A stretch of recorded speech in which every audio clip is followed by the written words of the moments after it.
Hi, I'm Dickeson. I am a clinical psychologist based in Adelaide, Australia. This presentation, A Defense of CBT, I'm making in response to mostly what I've seen as a bit of a community-led recoil against cognitive behavior therapy, which you can often find in YouTube comments and a series of videos that I've seen sort of coming up in recent years, criticizing various aspects of cognitive behavior therapy. This slide here is just a compilation of that. I've just copy pasted various highlights in comment sections and that kind of thing. I boil down the critiques into three main areas: that cognitive behavior therapy is too rigid, too simplistic, and gaslighting. Obviously, I've seen this online, but I've also heard some of my psychologist colleagues make similar sort of utterances about cognitive behavior therapy. I believe that much of the criticism is misinformed, and I'm just going to try and do my best to lay that out in the following presentation. What I will be referring to throughout is this pyramid that I've fashioned just as a way of understanding really any psychological treatment modality, intervention, the underlying theories, and the epistemology that lay beneath it all. Exempling what I mean by this: at the level of intervention, cognitive behavior therapy relies on techniques such as self-monitoring and exposure therapy. Beneath that, the underlying psychological theories include, but are not limited to, conditioning and attachment theory.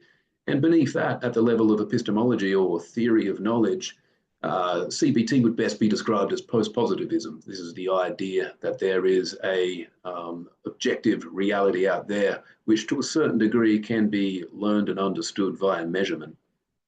So once again, I'm going to be addressing these three criticisms one at a time with reference to the concepts in that pyramid that I've just showed you.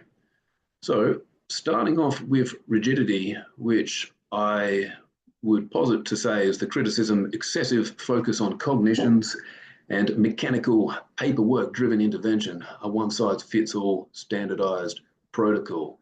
I totally believe I understand what people mean by this. The idea that you go in to see a CBT therapist and it's this buttoned-down, dressed clinician who barely looks at you, asks you 20 questions but doesn't let you finish any of your answers, just keeps looking at their clipboard, and when it's all said and done, gives you a mountain of paperwork to fill out, a whole bunch of thought journals and diary work to keep track of everything.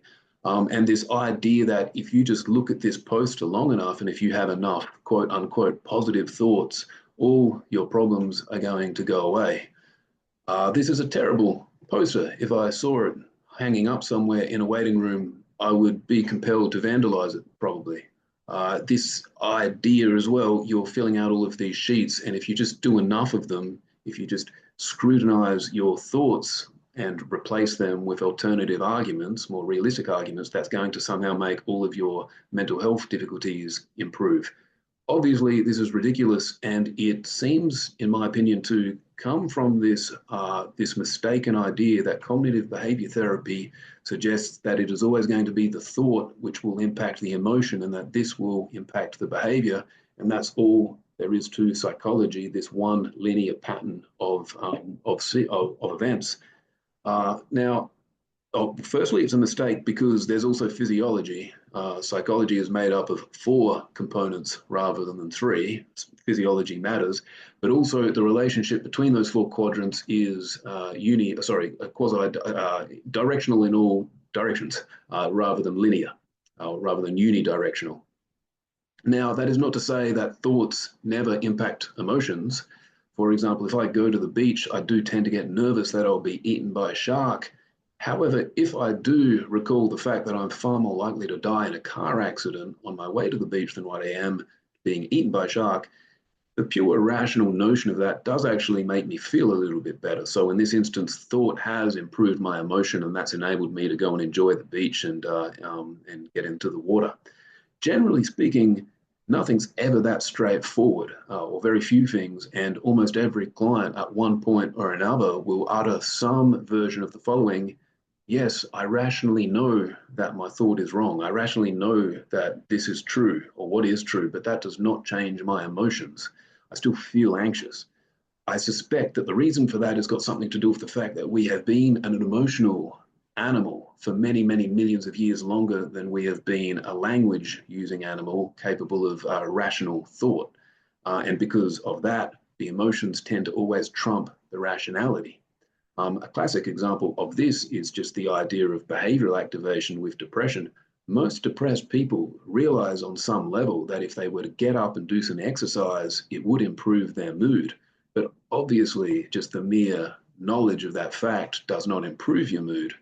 What does help is if you do actually go out and go get the exercise, the thing that you therefore already knew rationally to be true then actually starts to feel true on an emotional level. Yes, it did in fact, it is true. Exercise does improve my mood. So what happens here, and what I believe is typically the way CBT will always work, is actually the behavior that goes first, which changes the thought, and then that may impact other facets of emotion and other facets of psychology. So basically, yes, it is true. Exercise does, in fact, make me feel better. But not only that, it was actually possible that I could change the way my life was going. I had agency. I've improved my situation. What else could I change? And then again, there is also physiology at play here because as we start exercising and our fitness improves, everything else has an improvement on the result of that because, again, the four facets of psychology are directional. They all interrelate. Another example, social anxiety. Many people, even the most socially anxious, realize on some level that they don't actually stand out any more than the average human being. They're not special and no one really cares that much about what they do. And rationally, you know this, but that does absolutely nothing to make the social anxiety go away. Until, however, you go do the behavioral experiment where you go deliberately knock something over in the convenience store, you notice that the rest of the customers just continue living their lives and don't pay any attention to what's happened because they're busy, they don't care, and also that the world continues to spin upon its axes. Nothing catastrophic happened because you made the embarrassing blunder. Again, it was the behavior that goes first, and that impacted the thoughts and led on to an improvement in emotions or a reduction in anxiety. Yes, it is actually true. Other people don't actually care that much about what I do. So these negative thought journals, the pen and paper, they do have their purpose. And especially at the beginning of therapy, almost as a way of educating yourself, it is good just to be able to use pen and paper to literally break down or get a more objective 50,000-foot view of how your overall psychology works. But if you've gone into therapy and all you're doing is this paperwork and taking it home and doing more paperwork, and you're not actually doing any of the behavioral component of cognitive behavioral therapy, I would argue that you're not really doing cognitive behavioral therapy. Moving down towards the second half or the middle section of the pyramid, one of the underlying theories of psychology that informs cognitive behavior therapy is this idea of mental disorder classification. So what I'm talking about here is typically going to be the DSM-5 or the ICD-10 diagnostic instrument. And before I go any further, I'm not at this stage talking about diagnosis of any controversy. So I'm not talking about personality disorders or anything neurological. I'm just talking about the bog standard Axis 1 disorders, which I would have to imagine everybody agrees occur. So things like panic disorder and generalized anxiety disorder, OCD. Working with clients can be complicated. Sometimes a client is going to come in reporting that they're having panic attacks and on what face value appears to be panic disorder. But when you talk to them a little bit longer, you realize it's actually better expanded to encompass a greater, wider set of symptoms, illness, anxiety disorder. And then the third time you meet them, you realize actually it could be better thought of as a particular type of generalized anxiety disorder, entirely mental, and to the degree that it's almost impossible to differentiate from obsessive compulsive disorder. Now, sometimes your client who has got anxiety for long enough is going to develop depressive symptoms, but also sometimes a client who's greatly depressed is going to suddenly exhibit a lot of anxiety when they try to do the behavioral activation, which will make that complicated. Now, I made that tangent that I just went on deliberately confusing, but if absolutely none of it made sense to you, then I would suggest that you shouldn't be overly confident that at this point in your career you're capable of delivering targeted CBT intervention. Because depending on who the client is and that monologue I just went on, you could obviously chop and change in a million different ways. And depending how it actually, the formulation is going to inform the way you do cognitive behavior therapy. Um, Now, some people at this stage are probably going to be suggesting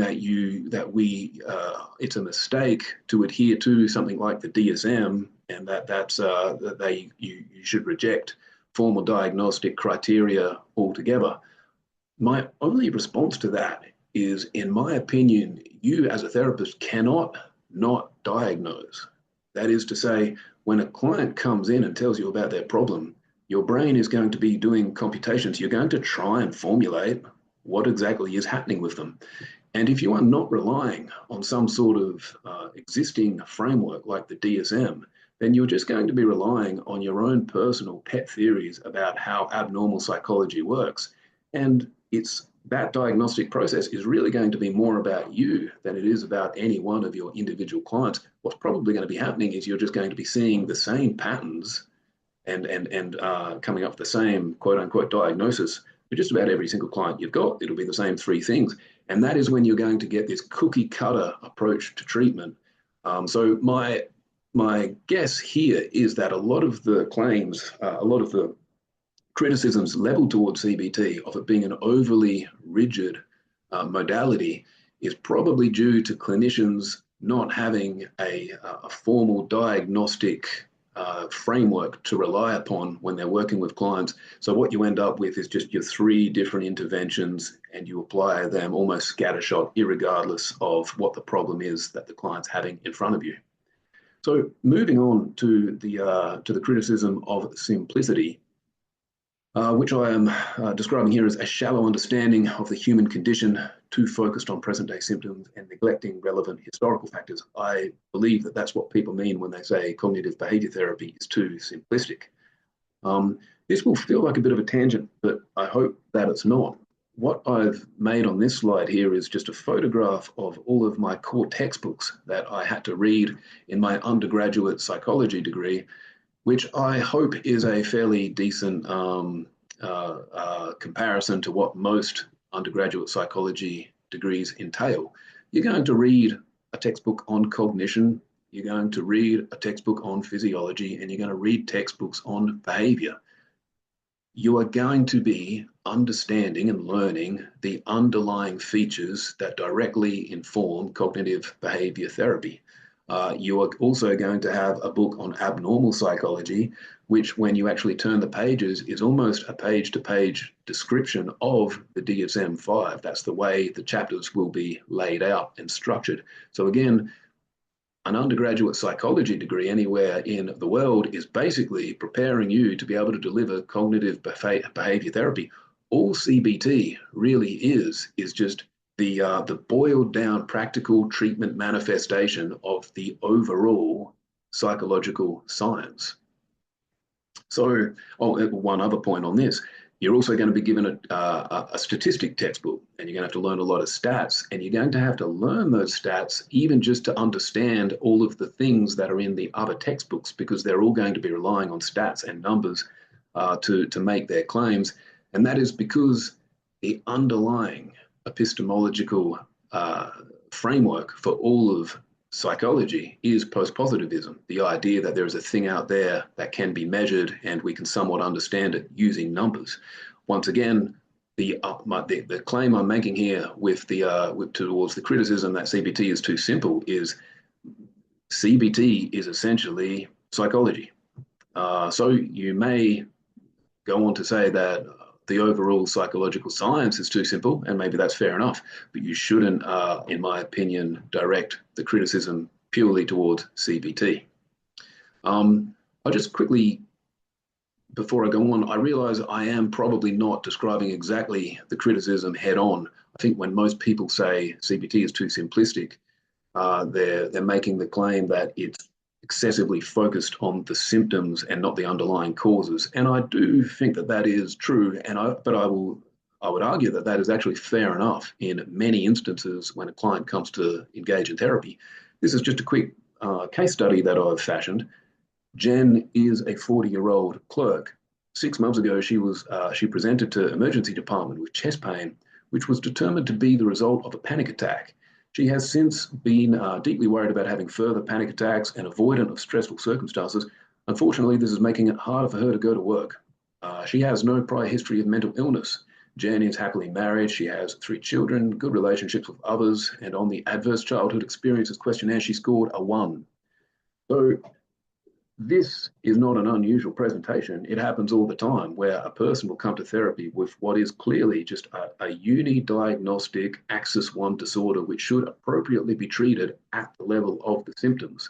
Now, I can guarantee you one thing: as long as she was happy to do so, I could spend hours upon hours talking to Jen about her parents, and that might even be useful to a degree, but I doubt that it would do much about the panic attacks, which are currently causing the most disruption in her life. So I've used panic disorder as it's the simplest example, but all of these axis 1 disorders, I feel, should be treated at the symptom level and just with your standard CBT.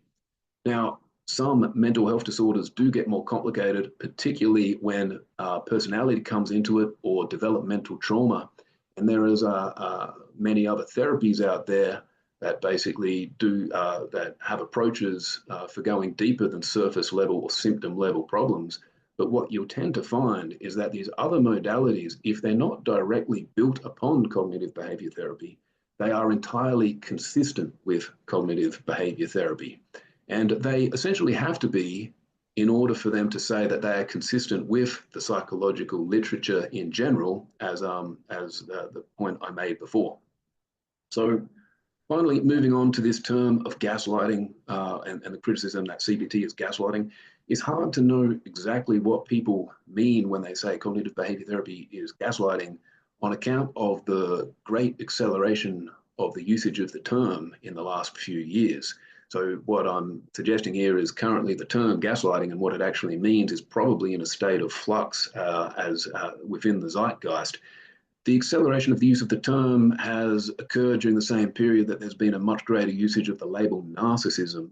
Presumably, what's happening here is gaslighting being the weapon that narcissists use to control people. So at least according to the dictionary, the definition of gaslighting is the act of manipulating someone into questioning their own sanity through psychological means. It is defined as the process of making someone believe untrue things. Now, in a moment, I'm just going to put up what would be my personal definition of cognitive behavior therapy. That is, attempting to adjust one's own perception of reality to match as closely as can be possible objective reality. The process of striving to believe true things. So, yes, what I am suggesting is not only is cognitive behavior therapy not gaslighting, I would argue that cognitive behavior therapy is the opposite of gaslighting. Now, yes, and I have fashioned my definition directly as rebuttal, but it is also an entirely defendable definition of what CBT is. Again, cognitive behavior therapy, the coalface interventions, the underlying psychological science and the underlying epistemological framework of that is really nothing more than to say that out there is a whole bunch of stuff, including our planet, upon which there are about 8 billion of us, but irregardless of our diversity, we all operate under the same psychological framework, the pattern and interrelatedness of thoughts, physiology, emotions, and behavior. Doesn't matter who we are or what background we have. Now, the goals of CBT treatment is basically that our anxiety should be more or less proportionate to the level of danger that we're in. When we're feeling low and depressed, it's best if we can become active and more organized. When things are going well and we're stressed out, ideally, we only try to control the things that are within our control. And when we're in conflict, it is always best if we can pull ourselves out of our own headspace and see the world from another person's perspective, because again, we all operate under the same psychological framework. So Again, I would say cognitive behavior therapy is the opposite of gaslighting, and it is the opposite of narcissism. If you have had a therapist, if you've gone in to do CBT and you were mistreated, patronized, just given a whole bunch of paperwork to do, and then if that didn't help, it was insinuated to you that it was actually your fault and you were being irrational, I absolutely believe you that that happened. And to the degree that it means anything, I would apologize on behalf of the profession. My only defense to that experience can be, in terms of defending CBT, is just that that was a lousy therapist and it was not a very good representation of CBT. And now I fully expect that that will be received as an underwhelming argument and a bit of a soft response. But I, I feel it is fair enough. By way of analogy, if there is a firefighter out there whose technique for putting out fires is actually to walk around with petrol bombs and light more fires, obviously that is a terrible firefighter. But that example does not necessarily make us go and question the modern day firefighting principles.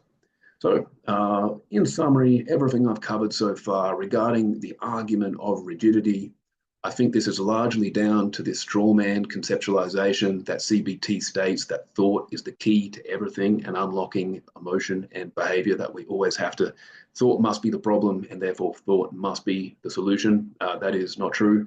And then also, I suspect that a large amount of the rigidity found in CBT practice comes from therapists that haven't got their diagnostic framework anchored in anything objective or anything beyond their own experiences. Regarding the charges of simplicity, I'm only saying that yes, sometimes simple is actually good. Surface level, symptom level is sometimes good. And also, I'm just pointing out that as simple as it may appear, CBT is just essentially the practical manifestation of the entire psychological science. That's true theoretically, but also it's often true quite practically, where we're literally getting a client to go and do their own psychological experiments to see if what happens there matches up to their preconceived predictions about how the world works and how they relate to the world. And then finally, regarding to gaslighting, I hope that I have made a somewhat compelling argument that CBT is theoretically the opposite of gaslighting. But finally, also, I'm saying that a bad therapist obviously does not equate necessarily to a bad style of therapy. And you could defend any other modality, any other therapeutic modality the same way, and I would. So that is my presentation. I hope it has been somewhat useful. More than welcome to email me if you would like to. Once again, I'm Ned. Thank you for your time.